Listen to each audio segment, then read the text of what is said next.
Bonjour, ici Justin pour actualité-dvd.com et aujourd'hui je vais vous parler de l'ensemble 7 disques de Complete Jacques Tati en format Blu-ray. Réalisé et interprété par Jacques Tati et distribué par The Criterion Collection, l'ensemble est disponible en magasin depuis le 28 octobre 2014. Cinéaste de génie, Jacques Tati est encore injustement méconnu du grand public. Pourtant, son œuvre recèle des merveilles de poésie soulignées d'un humour ravageur qui vous submerge de bout en bout de sa trop courte filmographie. Monsieur Hulot, son personnage fétiche et interprété par lui-même, sera le fil conducteur de la majorité de ses films. Naïf et rêveur, le grand monsieur a le cœur sur la main. Avec son parapluie sur le bras, sa fine pipe vissée aux lèvres, ses pantalons trop courts pour sa longue silhouette élancée, l'homme est un trésor de maladresse, un peu à la fois comme un fils de Chaplin et comme un père de Mr. Bean, qu'il place toujours dans des situations savoureusement incongrues. Enfin, la patte Tati, c'est aussi un sens du cadre fascinant qui, conjugué à une ambiance auditive soignée, donne à tous ses films une atmosphère unique. Autant de bonnes raisons pour voir ou revoir toute sa filmographie dans toute sa splendeur dans le confort de votre salon dans une rétrospective intégrale qui vous propose cet indispensable coffret de chez Criterion. Ayant fondé en 1946 la maison de production Caddy Film, le débutant Jacques Tati commence par réaliser le court-métrage L'école des facteurs qui deviendra une ébauche de son futur premier long-métrage. Il écrit notamment le personnage de François, le facteur gaffeur, protagoniste de son premier long-métrage Jour de fête. Déjà en pleine maîtrise de son talent pour le burlesque qui explosera définitivement dès son film suivant, le culte Les vacances de Monsieur Hulot, Jacques Tati réalise et interprète le personnage principal dans ce style mi-lunaire mi-gaffeur qui fera les beaux jours de toute sa filmographie, tout en offrant à un public encore réticent une véritable leçon de chaos contrôlé. Car ce qui frappe d'abord dans ce film en apparence incontrôlable, c'est bien l'impression de folie généralisée, entretenue par une profusion de gags visuels hilarants et une figuration géniale impliquée comme rarement.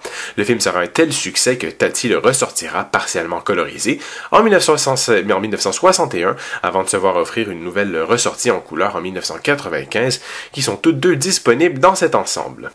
C'est dans Les vacances de Monsieur Hulot, son deuxième long métrage, que Tati met au point le personnage qui fera sa notoriété mondiale, Monsieur Hulot.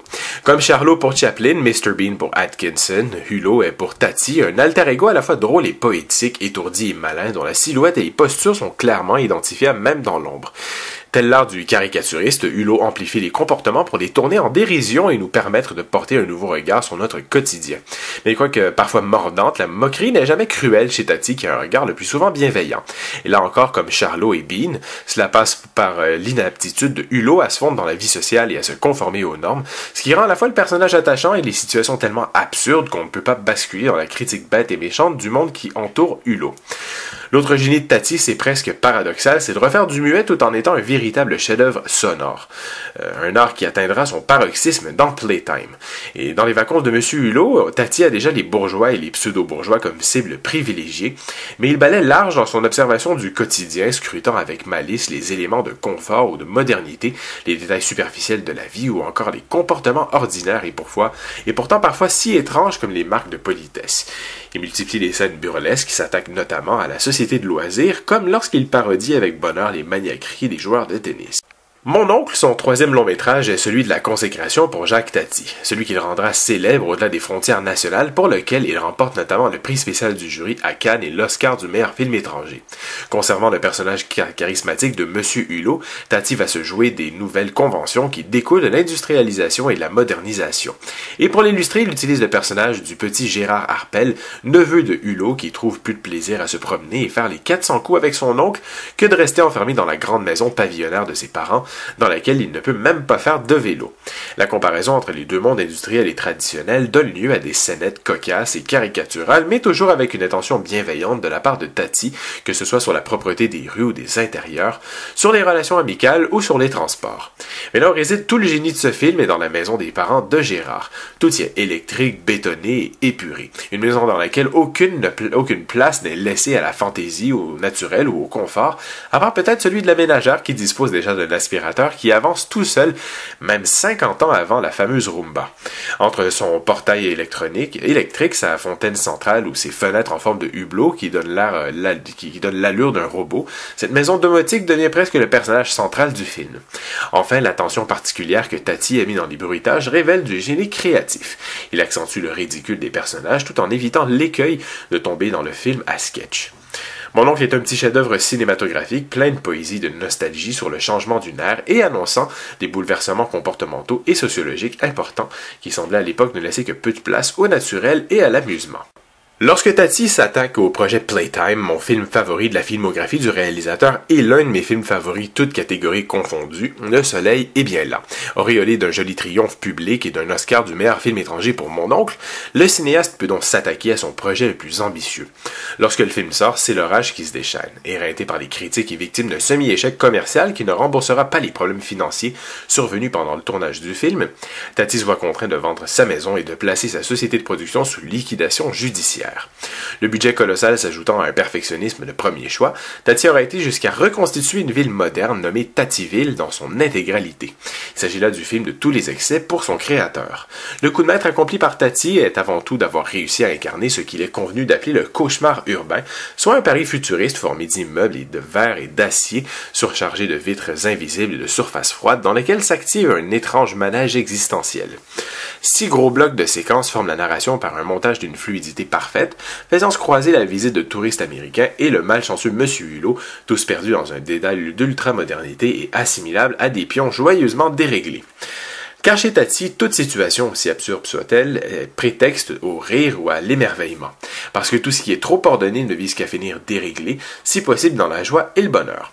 Au-delà d'un format 70 mm comparable au IMAX d'aujourd'hui, qui accentue la petitesse de l'homme face à l'architecture, Tati sidère par sa façon de minimiser l'échange verbal et de privilégier la seule mise en espace des personnages, donnant ainsi à l'humain le relief d'une étrange espèce. Ce que Chaplin avait su illustrer des années auparavant, Tati réussit ici à l'incarner au travers d'une mise en scène située dans un espace entièrement dédié à ce jeu scénographique. Et ainsi de ce vaste théâtre de l'absurde surgissent 1000 trouvailles d'autant plus joyeuses et stimulantes qu'elles sont le fruit de ceux qui le peuplent. Telle est la majesté indétrônable de l'art de Jacques Tati, soit installer le gag là où il ne devrait surtout pas l'être, c'est-à-dire dans une société qui, à la base, n'a rien de drôle. C'est en observant le comportement nerveux et agressif des automobilistes un jour de grand départ que Jacques Tati eut l'idée de se pencher sur la relation passionnelle qui unit l'homme à son volant. Dans Trafic, M. Hulot est contremaître chez Altra, une petite société qui transforme une Catrelette en véhicule récréatif télescopique truffé de gadgets astucieux. Pour présenter le précieux prototype au salon de l'auto d'Amsterdam, notre héros prend la route accompagné d'un chauffeur débonnaire et d'une chargée de relations publiques. Parlant un drôle de mélange français-anglais, la jeune femme a dans sa minuscule voiture une panoplie vestimentaire pour chaque situation. Flanquée de son petit chien Python, elle slalome à vive allure dans le trafic, obsédée par la crainte d'arriver en retard à sa destination. Or, son comportement volubile et insouciant va provoquer une série de catastrophes qui vont obliger notre joyeuse équipe à faire de multiples haltes. Tourné avec peu de moyens, suite à l'échec public et financier du sublime Playtime, Trafic n'en est pas pour autant un film secondaire. Ses protagonistes hauts en couleur engendrent des scènes burlesques délicieuses entrecoupées de belles chorégraphies cinématographiques dont Tati avait le secret. Avant-dernier film du maître, Trafic est aussi la dernière apparition de Monsieur Hulot, qui quittera définitivement l'écran au bras d'une jolie femme. Sorti en 1974, Parade est le dernier film réalisé par Jacques Tati. Il occupe d'ailleurs une place bien particulière dans sa filmographie, tant son style est différent des 5 autres productions du maître du renouveau burlesque. En effet, dans Parade, le cinéaste-acteur laisse de côté son personnage fétiche de Monsieur Hulot pour apparaître sous ses propres traits. Il joue ainsi le rôle de Monsieur Loyal, ce personnage venu du cirque qui annonce les différents numéros. Car ce long métrage se veut être plus qu'un film. Jacques Tati voulait qu'on le regarde en famille ou entre amis, comme si on assistait à un spectacle de cirque. Les différents artistes visibles sont d'ailleurs de vrais saltimbanques, acrobates, jongleurs, magiciens, musiciens ou encore clowns. Tous viennent chacun à leur tour pour proposer leur numéro, prenant ainsi pour la première fois de la filmographie de Tati le rôle central, normalement réservé aux cinéastes. N'ayant jamais pu réaliser son scénario Confusion dans lequel il voulait tuer son Monsieur Hulot, Jacques Tati signe avec Parade sa dernière marque burlesque dans le monde du cinéma français et laisse son personnage iconique vivant pour l'éternité. La qualité de l'image peut varier d'un film à l'autre, mais l'ensemble des longs métrages bénéficie d'une excellente rénovation. Un bémol pour Jour de fête qui pâtit d'un certain manque de contraste et également de blanc brûlé et un peu terne. La version en couleur rivalise très mal avec la version monochrome, même si c'était bien le souhait de Tati. Net progrès pour l'image des vacances de Monsieur Hulot, bien que l'image manque de contraste dans les scènes en basse lumière. Mon oncle et Playtime s'en sortent à la perfection avec un piqué et une propreté remarquable, une belle restitution du grain et des couleurs délicatement étalonnées. Un cran au-dessus pour Trafic et surtout pour Parade dont la netteté varie en fonction du support utilisé pour les prises de vue, 35 mm ou 16 mm. Pour les courts-métrages, les différences sont plus accusées, mais la restauration procure une qualité acceptable bien qu'à la limite pour Gai Dimanche et surtout pour Forza Bastia rongé par un fourmillement assez dérangeant. Les encodages sonores, qu'ils soient en LPCM mono et Dolby Digital mono, restaurés sur tous les disques à l'exception de Playtime, disponible ici en DTS HD 3.0 et de quelques autres en Dolby 2.0, font des miracles en ravivant un son percutant pratiquement sans souffle et sans saturation. Une bonne démonstration du soin apporté à la restauration est donnée par les bruitages des vacances de Monsieur Hulot et l'explosion du jazz qui sème encore la panique dans l'hôtel de la plage, plus de 60 ans après le tournage. La restauration du son de Mon oncle et de Playtime atteint la perfection, tout comme les autres disques qui s'en sortent très bien. Notez que pour chaque disque, on offre des sous-titres optionnels en anglais. Proposant une heure de supplément pour chacun des films, Criterion gâte en tout point les fans du cinéaste. Pour Jour de fête, on vous suggère en plus des 3 versions du film, le documentaire à l'américaine, avec Stéphane Goudet qui mêle avec brio informations biographiques, anecdotes de tournage, comparaison des différentes versions du film et décryptage aussi savant que pédagogique. Jour de fête, In Search of the Lost Caller est un épisode de l'émission de télévision française appelée Cinéma Cinéma, dans lequel on discute de la reconstitution en couleur du film. Sur le disque des vacances de Monsieur Hulot, on découvre tout d'abord un court texte expliquant les différences entre les 2 versions du film qui sont proposées sur le disque. Puis une introduction au film est faite par l'acteur Terry Jones. Le documentaire Clear Skies Light Breeze de Goudet relate avec clarté la conception du film ainsi qu'une analyse. Dans une entrevue exclusive, le compositeur Michel Chion se penche sur la musique ainsi que tout le rapport du film au son et au bruitage. Ciné-Regard est un épisode de l'émission française du même nom dans lequel Tati lui-même discute et analyse certains aspects de son film. Pour les suppléments du film Mon oncle, on commence avec une introduction au film par Terry Jones. On vous présente ensuite My Uncle, une version allongée du film créée pour le public anglophone.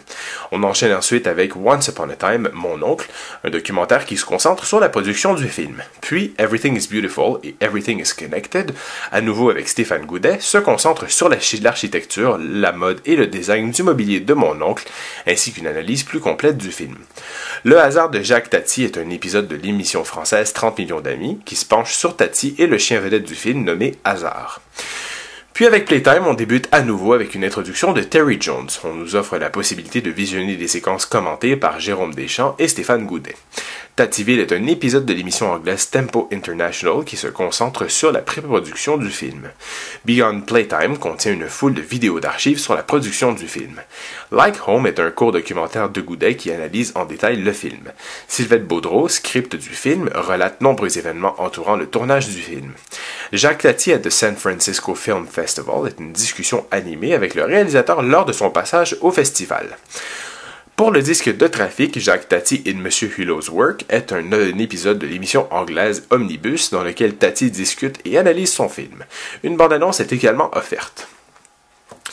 Pour Parade, Stéphane Goudet revient pour une analyse exhaustive avec In the Ring. In the Footsteps of Monsieur Hulot est un documentaire en 2 parties réalisé par la fille de Tati, Sophie, qui se concentre sur la vie artistique de l'acteur et réalisateur. Un hommage to Jacques Tati est un épisode de l'émission française Magazine dans lequel le décorateur Jacques Lagrange nous fait part de ses expériences avec le réalisateur. Pour le disque Tati Shorts, on nous suggère tout d'abord le documentaire Professor Goudet's Lessons qui analyse de plus près tous les courts-métrages de Tati. Tati Story est un documentaire sur la vie et l'héritage de l'artiste. Finalement, le coffret Blu-ray est accompagné d'un livret de 62 pages richement illustrés avec des dessins inspirés des films de Tati et des articles extrêmement instructifs écrits par des différents spécialistes. Notez que presque chacun des bonus sont presque tous en français avec sous-titres anglais optionnels. Ce coffret contient non seulement tous les longs métrages de Jacques Tati pour le cinéma, de Jour de fête à Trafic et sa dernière réalisation pour la télévision Parade, mais aussi la plupart des courts-métrages qu'il a réalisés ou dans lesquels il a joué. En prime, une avalanche de suppléments avec les versions alternatives de Jour de fête, des vacances de Monsieur Hulot et de Mon oncle, et les analyses inspirées de Stéphane Goudet, critique et universitaire, font de cette édition la plus complète qui soit du réalisateur. Criterion réussit une fois de plus à nous étonner, à nous surprendre avec sans aucun doute l'une des plus belle sortie Blu-ray de l'année. C'était Justin, merci et bon visionnement!